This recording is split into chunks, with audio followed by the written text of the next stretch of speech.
नमस्कार, मी सुशील भांदिगरे, जुना बुधवारपेठ सामाजिक कार्यकर्ता। मागं 8 दिवसापूर्वी मी एक व्हिडिओ केला होता की पुराच्या पाण्यामध्ये बॉटनिकल गार्डन बुडालेला आहे।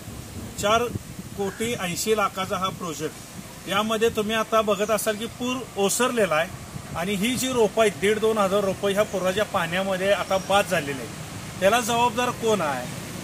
त्याला जबाबदार पूर्णपणे महानगरपालिकेचे अधिकारी वर्ग, प्रशासक आहेत, ज्यांनी ही रोपं पुरामध्ये बाद होऊ शकत नाहीत असा दावा केला होता आणि तो दावा खोडलेला आहे।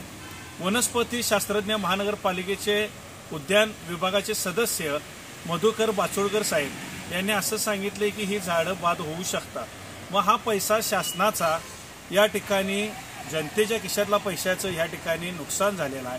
माझी या ठिकाणी एवढीच भूमिका आहे आत्ता तुम्हाला दाखवण्याची की पूर ओसरल्यानंतरची परिस्थिती तुम्ही ह्या बागेची बघा, काय परिस्थिती आहे। मुळामध्ये या पंचगंगा नदी तीरावर 4 ठिकाणी बागेचं आरक्षण आहे। एक पेरूची बाग आहे, वरती एक ह्या ठिकाणी बाग आहे आणि दुसरी म्हणजे पिकनिक पॉइंट सेंटर। मग 3-3, 4-4 बागा असताना परत ह्या ठिकाणी बागेचं आरक्षण आणि बॉटनिकल गार्डनचा हा हट्ट कशासाठी? कशाला या ठिकाणी पैशाचा अपव्यय आपण करायला लागलेला आहे? बुधवार पेठ, शुक्रवार पेठेला मैदानाची गरज आहे। तुम्ही आम्हाला मैदान द्या, खेळायला खेळाडू या भागातनं तयार झाले पाहिजे।